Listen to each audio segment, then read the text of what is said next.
اگلا سوال ہے، بنی اسرائیل کی ہسٹری میں تابوت سکینہ کو بڑی اہمیت حاصل ہے، یہاں تک کہ آج بھی اس کی تلاش میں اسرائیل والے کھدائی کرواتے رہتے ہیں، جس کے بعد مسجد اقصیٰ کی بنیادیں بھی کمزور پڑ چکی ہیں۔ آخر اس تابوت میں کیا خاص چیز ہے جس کی تلاش ہے؟ اس تابوت کے ساتھ اسی طرح کی عقیدت وابستہ ہے جیوز کی، جس طرح کی ہماری عقیدت نبی صلی اللہ علیہ وآلہ وسلم کے تبرکات کے ساتھ ہے۔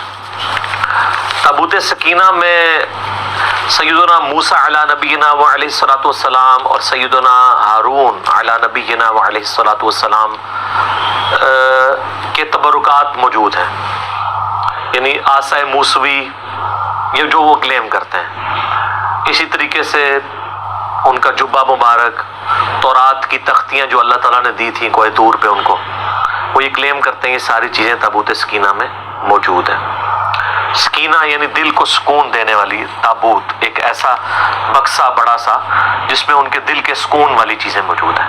ہمارے لیے یہ امپورٹنٹ اس لیے بھی ہو جاتا ہے کہ قرآن حکیم میں تابوت سکینہ کا ذکر ہے، تو ظاہر ہے کہ اگر بنی اسرائیل کی ہسٹری کی کسی بات کو قرآن بیان کر رہا ہے اور اس کو منوان اسی امپورٹنس کے ساتھ بیان کر رہا ہے تو پھر وہ پھینکنے والی بات تو نہیں ہے۔ تابوت سکینہ کا ڈیٹیل ذکر جو ہے وہ آپ کو سورۃ البقرہ کے اندر پارہ نمبر 2 کے بالکل اینڈ میں ملے گا۔ بنی اسرائیل کی ہسٹری کے پوائنٹ آف ویو سے میں آیات آپ کو بتا دیتا ہوں۔ اصل میں بنی اسرائیل کے بارے میں سورہ بنی اسرائیل کے سٹارٹ میں آیا کہ اللہ تعالیٰ نے ان پر 2 عروج اور 2 زوال بھیجے تھے۔ ان کا جو پہلا عروج ہے نا وہ حضرت طالوت علیہ السلام کے ذریعے ہے، اور اس کے بعد حضرت داؤد علیہ السلام منظر عام پہ آئے، اور پھر ان کے بیٹے سلیمان علیہ السلام۔ ان کی جو پہلی خلافت راشدہ ہے وہ ان 3 بندوں پر مشتمل ہے، حضرت طالوت کے 16 سال، حضرت داؤد کے 40 سال اور سلیمان علیہ السلام کے بھی 40 سال۔ آلموسٹ آپ سمجھ لیں 100 سال ان کی خلافت راشدہ رہی ہے۔ ان کا وہ پہلا عروج تھا۔ اس میں میرا مسئلہ نمبر 127A ڈیٹیل سے ریکارڈڈ موجود ہے۔ اس کا آغاز کہاں سے ہوا کہ جو وقت کے پیغمبر تھے سموئیل، ان کا نام قرآن میں نہیں ہے لیکن تورات میں ہمیں ملتا ہے، ان کو بنی اسرائیل نے کہا کہ ہم کافروں کے ہاتھوں پٹ رہے ہیں، آپ ہمارے لیے کوئی ایسا سپہ سالار مقرر کریں کہ اس کے نیچے ہم جہاد کریں اور ہم کافروں سے یروشلم اور شام کی حکومت واپس چھینیں، ہمارے آباء و اجداد کا وہ مسکن ہے۔ یہ پورے کا پورا واقعہ سورۃ البقرہ میں پارہ نمبر 2 کے بالکل آخری 2 صفحے پڑھیں نا، پارہ نمبر 2 کے آخری 2 صفحے جہاں سے تیسرا پارہ شروع ہوتا ہے اس سے پہلے والے، وہ سٹارٹ ہی اس سے ہوتا ہے۔ اب میں وہ ساری آیات پڑھ کے اگر بیان کروں گا تو آدھا پونا گھنٹہ لگ جائے گا۔ اصل میں جو چیز ہے وہ تابوت سکینہ والی ہے، وہ میں آپ کو بتا دوں گا۔ تو پھر حضرت سموئیل علیہ السلام نے ان کے لیے جو ہے وہ طالوت کو مقرر کیا ان کا سپہ سالار، حالانکہ انہوں نے پہلے کہا تھا کہ جب میں سپہ سالار مقرر کروں پھر آپ نے اختلاف نہیں کرنا، وہی ہوا۔ انہوں نے کہا کہ یہ ایک عام سا آدمی ہے، غریب آدمی ہے، اس کا اونچا سٹیٹس نہیں ہے، تو انہوں نے کہا کہ اللہ تعالیٰ نے اسے علم اور جسم میں طاقتور بھی تھا اور علم بھی تھا، تم پہ فوقیت دی ہے۔ اللہ تعالیٰ نے یہ تو نہیں دیکھنا بھی کون اونچی نسل کا ہے، اللہ کے لیے تو سارے برابر ہیں۔ تو اس وقت پھر اللہ تعالیٰ نے وحی کے ذریعے حضرت سموئیل علیہ السلام کو ایک چیز بتائی تھی جس کی وجہ سے بنی اسرائیل کو صبر آ سکتا تھا، اور وہ یہ ہے جب انہوں نے اختلاف کیا انہوں نے علمی دلائل تو رکھے لیکن یہ کہاں سے یہ لوگ ماننے والے بنی اسرائیل، تو وہ اللہ تعالیٰ نے سورۃ البقرہ کی آیت نمبر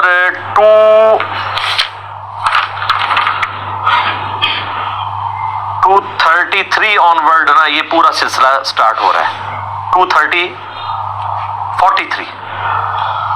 پارہ نمبر 2 کے اینڈ پہ، الم تر الی الذین خرجوا من دیارہم وہم الوف۔ اس کے بعد آگے جا کے آتا ہے وقال لهم نبیہم، اور ان کے پیغمبر نے ان سے کہا، یعنی سموئیل کا نام یہاں پہ نہیں آیا، وہ آپ کو تورات سے ملتا ہے، اولڈ ٹیسٹمنٹ سے، ان اللہ قد بعث لکم طالوت ملکا، کہ بے شک اللہ نے طالوت کو تمہارے لیے بادشاہ مقرر کیا ہے۔ اچھا اس سے ملوکیت بھی لوگ ثابت کرتے ہیں، اور بھائی طالوت کو بادشاہ اللہ نے مقرر کیا تھا، بنو امیہ اور بنو عباس کے لوگوں کو اللہ نے نہیں مقرر کیا تھا۔ وہ تو مسند ابی یعلا میں حدیث ہے صحیح سند کے ساتھ، نبی علیہ السلام نے اپنی وفات سے چند دن پہلے خواب میں دیکھا کہ بنو مروان کے بندر میرے ممبر پر کود رہے ہیں، اور ابو ہریرہ کہتے ہیں پھر آپ علیہ السلام اپنی وفات تک مسکرائے نہیں، ان حکمرانوں کو تو نبی اسلام بندر کہہ کے گئے ہیں. ان کی ملوکیت قرآن سے ثابت کرتے ہیں بھئی یہ اللہ نے بادشاہ مقرر کیا تھا, داؤد کو اللہ نے بادشاہ مقرر کیا تھا. یہ دو ڈیفرنٹ چیزیں. کیونکہ اسی کی تفسیر میں نا وہ سعودیہ والا جو قرآن ہے نا, صلاح الدین یوسف والا, انہوں نے اس میں سے یہ تحریف ہر بندے نے کی ہے تفسیر میں. یہ ذہن میں رکھیے گا, اپنی اپنی نوکری سب نے سیدھی کی ہوئی ہے. اگر بریلویوں نے ڈنڈیاں ماری ہیں تو اہل حدیثوں نے بھی ماری ہیں, دیوبندیوں نے بھی ماری ہیں, شیعہ نے بھی ماری ہے. ہم نہیں مارتے. کیوں؟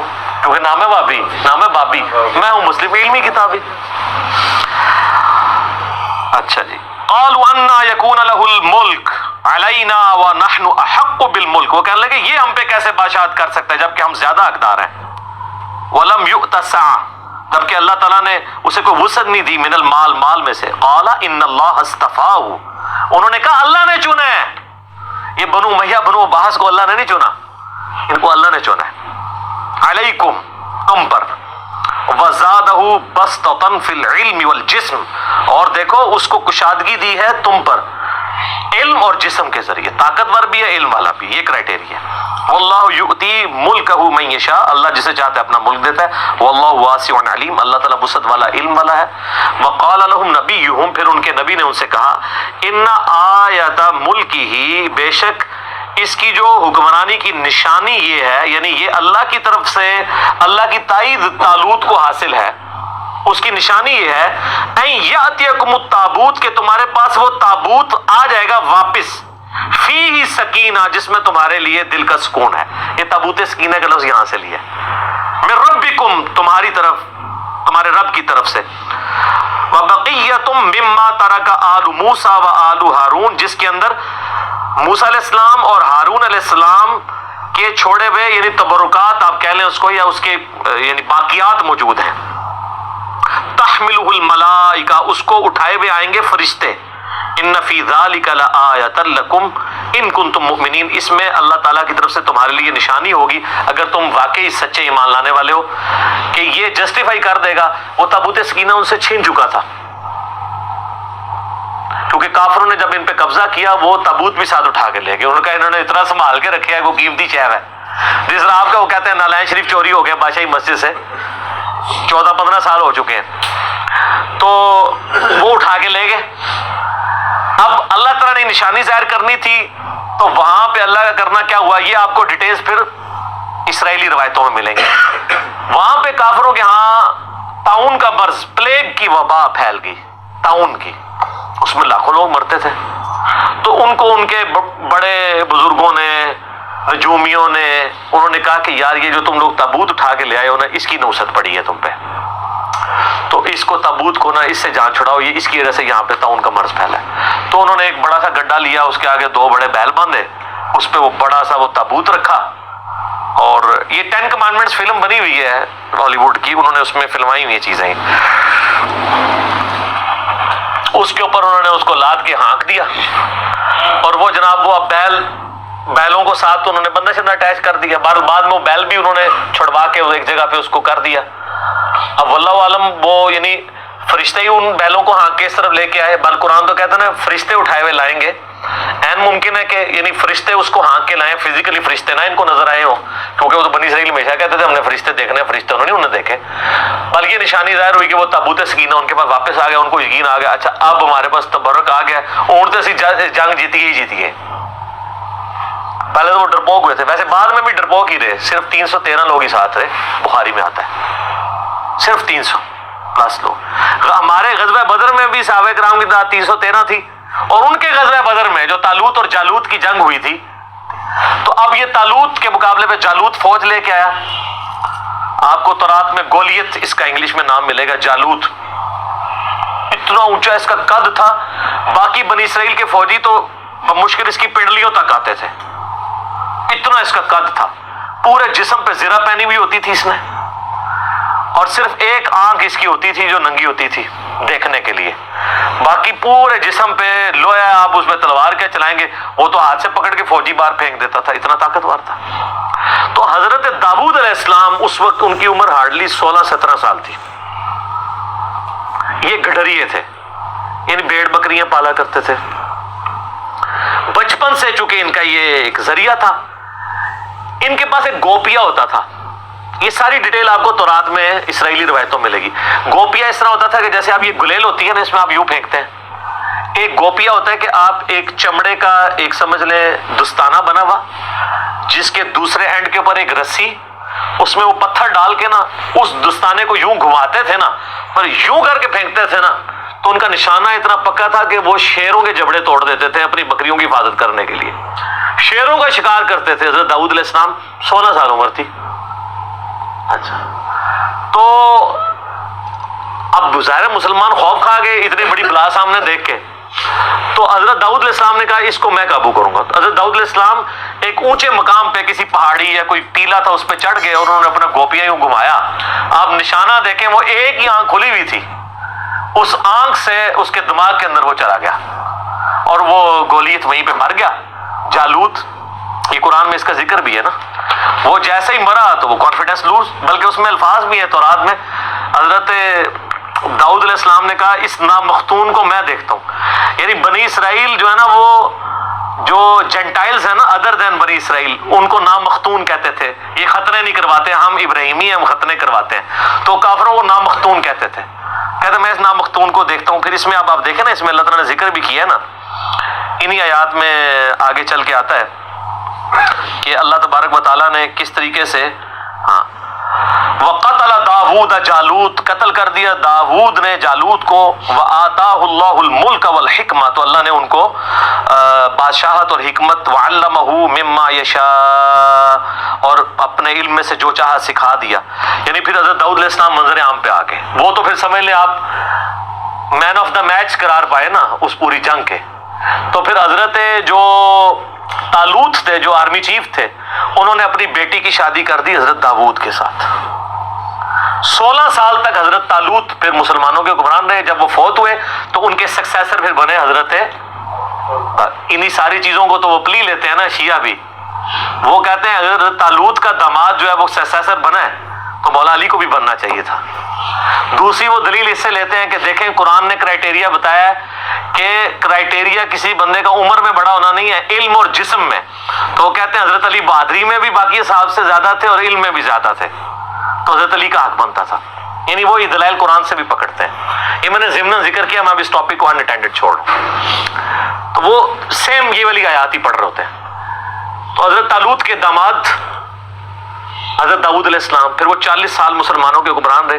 پھر ان کا بیٹا آگے سے حضرت سلیمان ابن داود، وہ 40 سال مسلمانوں کے حکمران رہے اس وقت، یعنی جو مسلمان تھے. تو اس میں وہ تابوت سکینہ کا ذکر ہے. باقی ظاہر تبرکات سے ہمیشہ سے انسانوں کو عقیدت رہی ہے، اور یہ تبرکات کی عقیدت کو بری چیز نہیں ہے اگر وہ جینون ہو. یہ صحیح وسیلہ شخصی ہے، یہ بات یاد رکھیے گا، یہ صحیح وسیلہ شخصی ہے. صحیح بخاری کے اندر حدیث ہے نا کہ ام سلمہ کے پاس کچھ اصحاب آئے تو انہوں نے ان کے پاس آبزرو کیا کہ محلے والے ان کے پاس برتن پانی کے بھیجتے ہیں. تو انہوں نے نبی علیہ السلام کا ایک بال مبارک ایک ڈبیا سے نکالا اور اس ڈبیا کو کہ وہ اس بال مبارک کو اس پانی کے لیے جو برتن تھے اس میں گھول کے تو وہ محلے والوں کو واپس کرتے تھے. تو وہ صحابی نے جب پوچھا تو ام سلمہ ہماری ماں نے ام المومنین نے کہا کہ نبی علیہ السلام کا یہ بال مبارک ہے میرے پاس اور ہم اس کا دھون مریضوں کو شفا کے لیے پلاتے ہیں. یعنی کوئی مریض ہوتا ہے میں اس کو گھول کے دیتی ہوں شفا ہو جاتی ہے. یہ صحیح بخاری میں سر، یہ کوئی کہانی شریف نہیں ہے، بخاری شریف ہے. لیکن واقعی جینون اگر بال مبارک. صحیح مسلم میں ہے کہ اسماء بنت ابی بکر نے نبی علیہ السلام کا ایک کالا کسروانی طیالسی جبہ نکالا. کسروانی طیالسی کہتے کالے جبے کو تھے جو پرشین امپائر کا، فارس کا، جس طرح ہم سندھی اجرک کو ریڈ کہنے کی ضرورت نہیں، وہ ریڈ ہی ہوتی ہے. اور کہا کہ یہ نبی اسلام پہنتے تھے اور ہم اس کا دھون مریضوں کو شفا کے لیے پلاتے ہیں. یہ مسلم شریف میں حدیث ہے.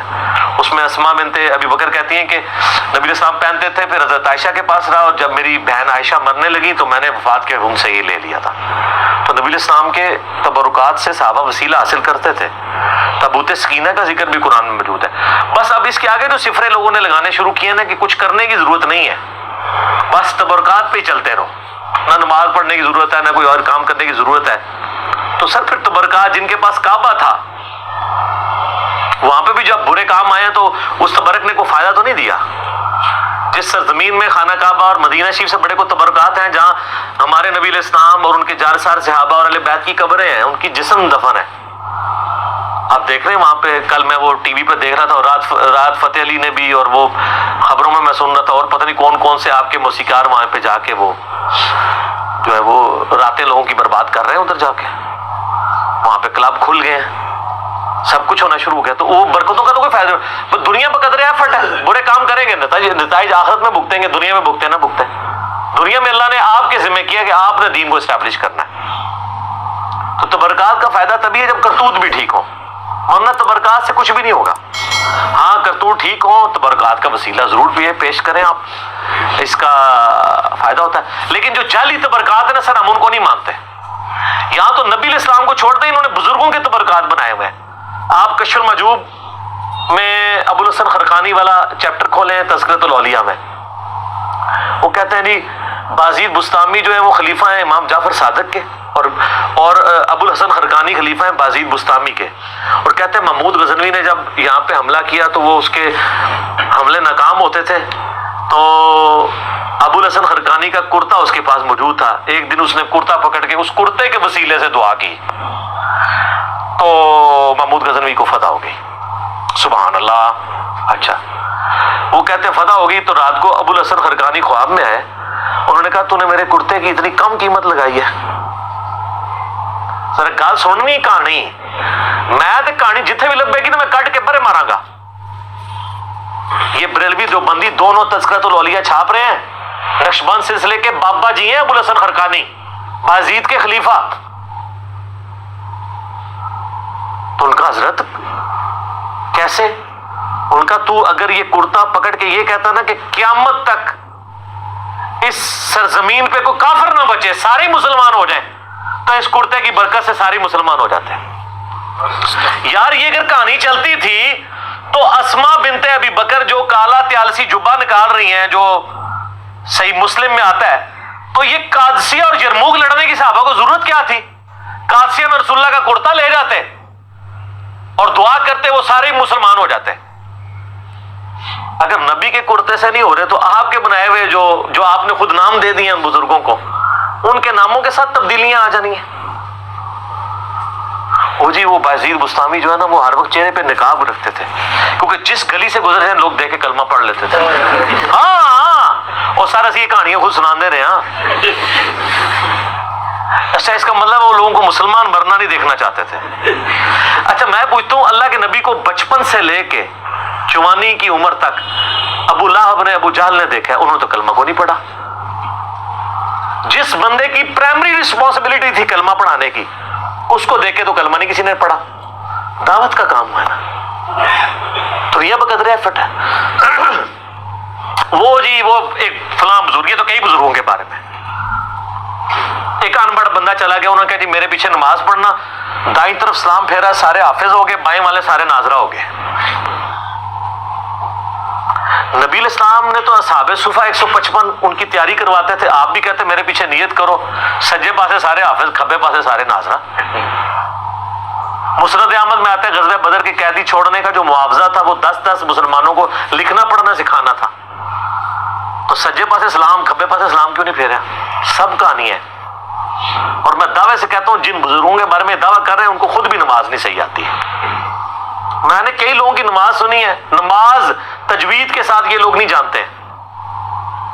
میں نے ایک پیر کی نماز سنی، 60 سال عمر، اس کے کئی مرید، السلام علیکم ایھا النبی وہ پڑھ رہا تھا، بچپن میں یاد کی ہوئی چل رہا ہے. ابھی تو میں وہ عین، رال، باد، حا، خا، وہ اس کے فرق کی تو بات ہی نہیں کر رہا. وہ تو کسی پیر نو آندہ ہی نہیں، نہ وہ تو کسی مرید نو آندہ ہے. میرے پاس کئی لوگ ہیں ہمارے حضرت صاحب کے بیعت، میں نے کہا آپ کے حضرت صاحب مجھے نماز تجوید سے سکھا دینا، نماز تجوید سے سنا دیں جو خود پڑھتے ہیں، اور صبح شام کے نبی علیہ السلام کے اذکار اور فرض نماز کے بعد کے اذکار زبانی نہیں، دیکھ کے پڑھ کے بتا دیں. اٹکنا نہیں ہے. ترجمہ تو میں نے نہیں سننا، ترجمہ تو بالکل ہی نہیں آتا ہوگا. ویسے تو ترجمہ بھی سننا چاہیے، ان کا تو دعویٰ ہے کہ ہم رسول اللہ تک پہنچے ہوئے ہیں، تو ان کو پتا ہوگا یہ کیا دعائیں مانگ رہے ہیں. یہ عربی نہیں صحیح پڑھ سکتے، پرونونس نہیں کر سکتے. میں ترجمے والی بات ہی نہیں کرتا. ترجمے والا مسئلہ کوئی اتنا بڑا نہیں ہے. اتنی عربی ایک مسلمان کو سیکھنی چاہیے پروناؤنس صحیح کر سکے. مطلب تو ظاہر علماء نے اتنی محنت کی ہے, آپ جتنی مرضی کر لیں. ایک بریلوی جتنا بڑا مرضی عالم ہو وہ یہ دعویٰ کر سکتا ہے کہ میں قرآن کا ترجمہ احمد بریلوی سے بہتر کر سکتا ہوں. بتائیں. تو پھر ٹھیک ہے, احمد بریلوی نے ترجمہ کیا, آپ پڑھیں. مجھے کہتے ہیں لوگوں کو جو عربی سیکھنے سے روکتا ہے, میں کب روکتا ہوں؟ میں کہتا ہوں عربی ضرور سیکھیں, لیکن الٹیمیٹلی جب آپ عربی سیکھ کے ترجمہ کریں گے بھی نا, آپ کے ترجمے کو کسی نے نہیں ماننا. تو آپ دوبارہ سے ویل انوینٹ نہ کریں, پہیہ ایجاد نہ کریں, پہیے بک رہے ہیں آپ لیں. کوئی جو بندی بڑے سے بڑا مفتی آج کا جرت کرے گا کہ میرا ترجمہ اشرف علی تھانوی سے بہتر ہے, تو آپ اشرف تھانوی صاحب کا ترجمہ اردو والا لیں اور پڑھیں, اس پہ عمل کریں. ہم تو کہتے ہیں علماء سے ہی پوچھ کے چلیں. ہم کب کہتے ہیں اپنے ترجمے خود کریں؟ یہی پلیٹ فارم ہے جو واحد پلیٹ فارم ہے جو کہتا ہے بریلوی ہو تو حمزہ بریلوی کا ترجمہ پڑھ لو, جو بندی ہو تو چلو اپنے اشرف تھانوی کا پڑھ لو, اہل حدیث ہو تو جناح گھڑی کا پڑھ لو, شیعہ ہو تو سید فرمان علی شاہ صاحب کا پڑھ لو, اور اگر سادہ سے مسلمان ہو مودودی صاحب کا پڑھ لو, فتح محمد جلندری کا پڑھ لو, اور پڑھو صحیح. ٹھیک ہو گیا.